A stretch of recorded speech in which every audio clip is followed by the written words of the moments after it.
درود بینندگان عزیز، تحولات تاجیکستان و جهان را از استودیوی مرکزی رادیو آزادی پیشنهاد شما میکنیم. من شالوی گلخوجه هستم و نخست توجه نمایید به سرخط موضوع برنامه امروز 21 می.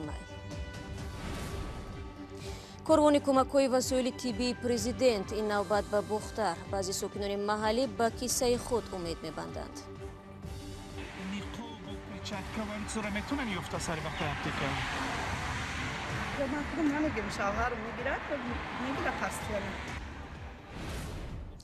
баҳси Муҳиддин Кабирӣ бо Собир Валиев: оё имкони рафъи ихтилофи ин ду чеҳра вуҷуд дорад? Радиои озодӣ кӯшиш кард.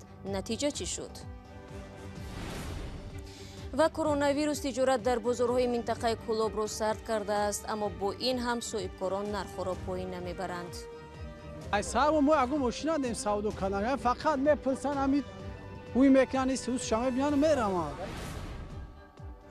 президенти Тоҷикистон аз истоди ҷумҳуриявии мубориза бо COVID-19 ва оҷонсии зидди фасод хост ки ҷараёни тақсиму истифодаи кӯмакҳоро ҷиддӣ назорат кунад. ин талаб дар замоне пеш гузошта мешавад ки шеваи тақсими кӯмакҳои байналмилалӣ дар ҷомеа мавҷи танқидҳоро ба бор овардааст. то ин дам чандин кишвару созмонҳои ҷаҳонӣ барои муқобила бо бемории ҳамагир ба Тоҷикистон кӯмак фиристоданд.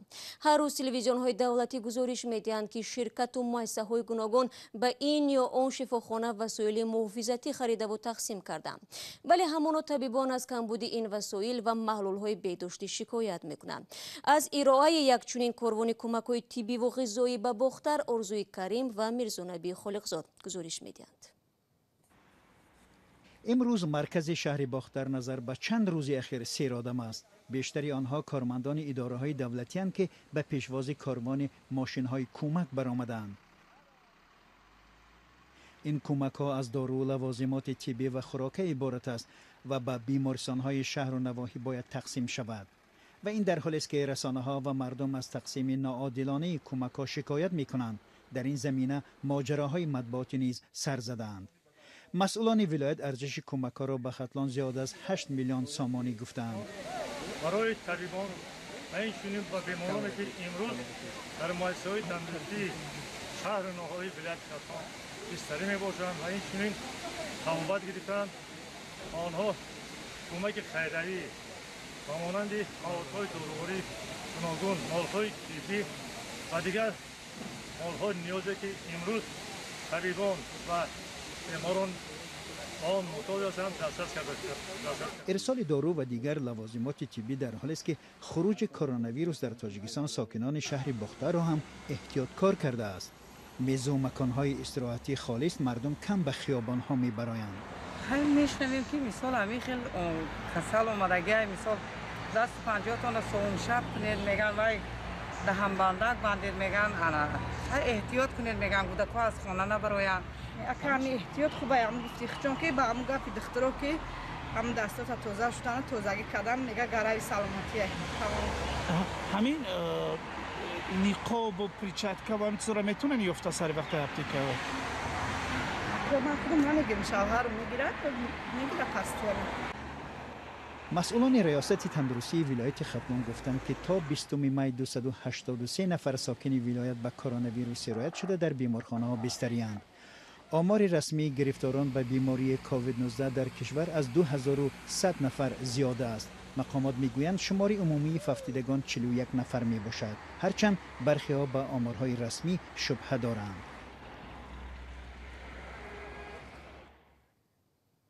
бо тарғиби густурдаи кӯмакҳои башарӣ мунтақидон ва мухолифон ҳукумати Тоҷикистонро муттаҳам карданд ки мусибатро барои ба даст овардани имтиёзҳои сиёсӣ истифода мебаранд. охири ҳафтаи гузашта Муҳиддин Кабирӣ, раиси ҳизби дар Тоҷикистон мамнӯи Назди Исломӣ, бо лаҳни шадид барканории ҳукумати зери раҳбарии Эмомалии Раҳмонро талаб кард. дар пайи ин Собир Валиев, собиқ фаъоли гурӯҳи 24, дар саҳифаи худ ҷавобнома навишт. ӯ гуфт ки Муҳиддин Кабирӣ мардуми Тоҷикистонро ба инқилобе даъват мекунад ки метавонад ҷумҳуриро бори дигар ба хунрезӣ бикашад. рӯзи гузашта дар як суҳбати онлайнӣ мо ин ду чеҳраро бо ҳам рӯбарӯ намудем. як бахше аз ин баҳсро баъди огаҳӣ пешниҳоди шумо хоҳем кард.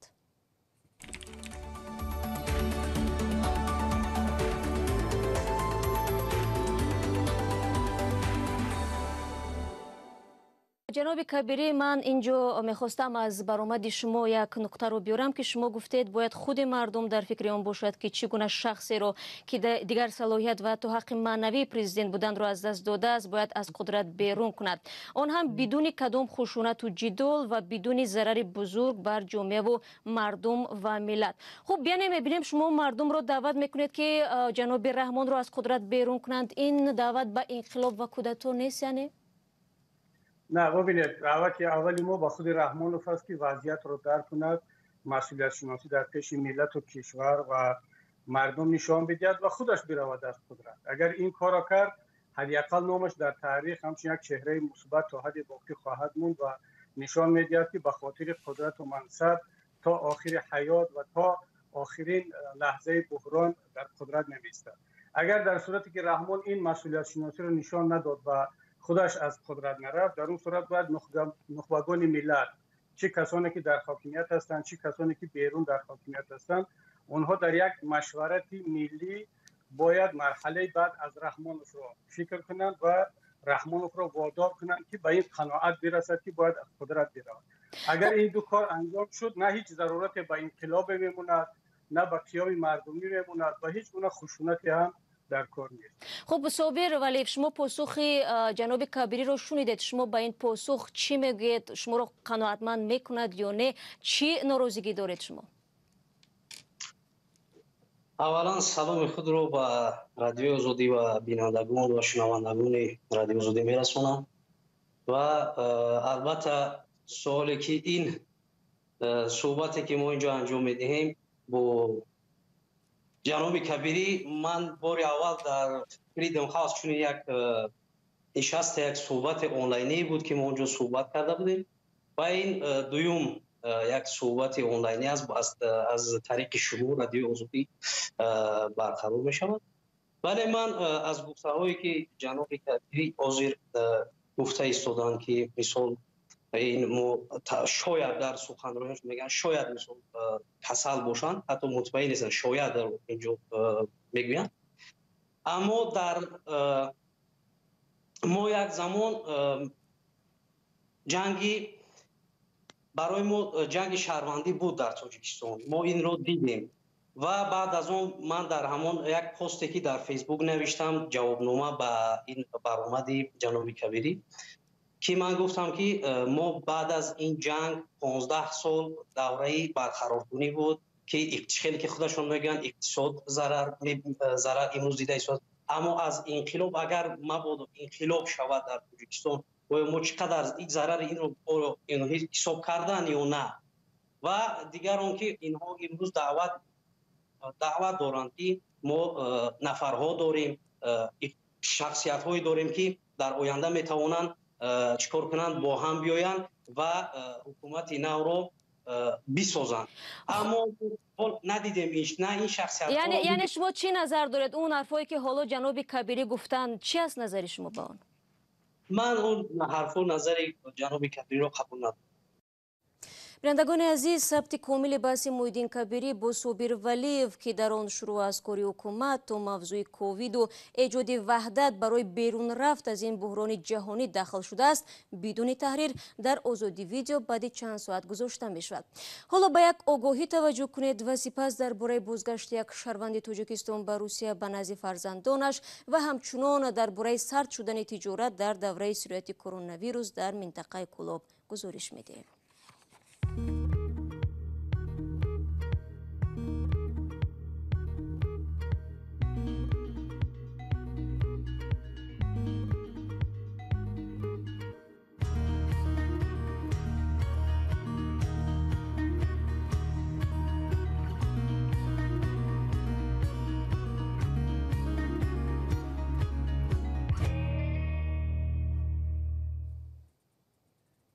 شما برنامه خبری رادیو آزادی رو تماشا دارید.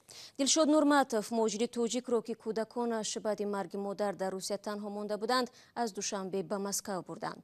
مقامات تاجیکستان گفتند سفر او با رضایت جانب روسیه شب 19 می امکان پذیر شد و حالا در خانه‌اش در کرانتین است. نورماتوف ماه مارت امسال به دیدن والدان به ناحیه عبدالرحمن جامی ولایت خطلون آمد، اما به سبب یک بار بسته شدن مرزها و قطع پرواز هواپیماها در اینجا ماند. همسرش گلشن نورمتова روز 5 می در شهر خیمکی درگذشت. 4 کودکش که خردترین آنها 1 ماه است در روسیه تنها ماندند. متخصصان اروپایی سازمان جهانی تندرستی کار خود را در تاجیکستان به پایان رساندند و قرار است فردا کشور را ترک کنند. آنها تقریبا 3 هفته پیش به تاجیکستان آمده در این مدت با بحران بهداشتی کشور از نزدیک شنا شدند. متخصصان سازمان در یک ارزیابی خود هفته گذشته گفتند سرعت گسترش بیماری کووید 19 نگران کننده است. پزشکان برای جلوگیری از گسترش این بیماری پیوسته به رعایت قاعده‌های بهداری دعوت میکنند. مشورتی که با گفته همکاران ما محمود جان رحمتزاده و براد یوسفی در بازارهای کولوب صرف نظر شده است. تاجران هولبوک بازار کلانترین منطقه کولوب میگویند که خروج پاندمی کرونا تجارتشان را ضعیف کرده است. این بازار روزهای جمعه هفته فعال است و ساکنان نواحی منطقه کولوب در این جمعه بازار مال و محصولاتشان را تجارت و خرید میکنند. قبلا این بازار خیلی گرم بود و به فرق از دیگر بازارهای منطقه اساساً تولید کنندگان مال خود را به فروش میبرآوردند. اردی آسیابی 210 سومون، اردی دیم 235 سومون، اردی یکم 240 سومون. سودا میشود. نه رنگ پیشینی نیست. اما ساکنان میگویند در این بازار معروف منطقه که با نرخ‌های ارزان و محصولات دستی اول شهرت داشت، حالا هم نرخ‌ها چندان پایین نشده است. هرچند خریداران هم کم شده است ولی تاجران نرخ‌ها را پایین نمیبرند. نوا پاکزای پاتالوکای همه چیز کارتشکای نه دهقان ارزان باید کنم 35 سومش کده 350 کارتشکاش این نواز چورما سپر چند سومای 10 سومگه اوش 15 سومگه که رفتگی خلق شگرانه میگن خیر نم بره میگن خریده سا. در این بازار بخصوص در شرایط پاندمی کرونا قاعده‌های بهداشتی تقریبا رعایت نمی‌شود. مال و محصولات در روی زمین خریداران به رعایت مسافه و خیلی بی‌پروا تجارت و خرید می‌کنند. مسئولان مرکز نظارت دولتی و سانیتاری و اپیدمیولوژی در ناحیه واسه با سبب رعایت نکردن قاعده‌های بهداشتی بازار هولبوک را در گذشته چند دفعه بسته بودند. ولی میگویند با دلیل تأمین ساکنان منطقه با محصولات ارزان فعلا فعالیت آن را اجازه داده‌اند. دلیل نیازمندی به بازار خوراک در شرایط پاندمی کرونا باعث فعال بودن بازار هولبوک باشد، اما هرچند ماشین بازار بزرگترین منطقه کولوب تقریبا خریدار نداشته باشد هم بسته نیست. ای سر ما اگه ماشین ندیم سودا کردن فقط میپرسن همین وی میکنی سوس شما بیان میرم. مرکز نظارت دولتی و سانیتاری و اپیدمیولوژی ناحیه واسه و منطقه کولوب به مسئولین بازارهای فعال منطقه دستور داده‌اند که مخصوصا در شرایط فعلی قاعده‌های بهداشتی و طلبات جلوگیری از پنه‌شوی کرونا جدی رعایت شود. اما از مشاهده‌ها به نظر می‌رسد که تاجران و خریداران در این بازارها وضع پاندمی کرونا را جدی نمی‌گیرند. و یک خبر دیگر هم داریم. سفیر هندوستان گفته است قرار است 2 هواپیما آخر ماه می 1,500 شهروند این کشور را از تاجیکستان برگرداند. ویراج سینخ دیروز به وبسایت خبری در هند گفته است که عین زمان شرکت هواپیمایی ایندیا ایر 2 پرواز مخصوص از دهلی به دوشنبه را در روزهای 27 و 28 می برنامه‌ریزی کرده است. به قول سفیر در تاجیکستان 1,500 شهروند هند زندگی می‌کنند و تقریبا 1300 نفرشان دانشجو می باشند. در خود شهر دهلی نیز این شب و روز 10 شهروند تاجیکستان به سبب قطع پروازها در ماندند و معلوم نیست موافقه برای آوردن آنها به دوشنبه حاصل شده است یا نه. ضمناً روزهای نزدیک 3 پرواز هواپیمای شرکت روسی برای آوردن شهروندان روسیه از تاجیکستان فرستاده میشوند. مقامات تاجیک میگویند مذاکرات را با این شرکت ها برای بردن مهاجران تاجیک به وطن ادامه میدهند. بینندگان عزیز، این مطلب آخرین برنامه امروز بود. سپاس که تا این دقیقه ها ما را همراهی کردید. تا صحبت بعدی می توانید از وبسایت رادیوی آزادی استفاده برید. نوارهای جالب در آزادی ویدیو کانال ما در یوتیوب گذاشته می شود. همزمان صفحه های ما در شبکه‌های اجتماعی در خدمت شماست. صبح فردا من همه شما را در نوید بامدادی منتظرم. تا فردا خدا نگهداری هر یک شما عزیزان باشه.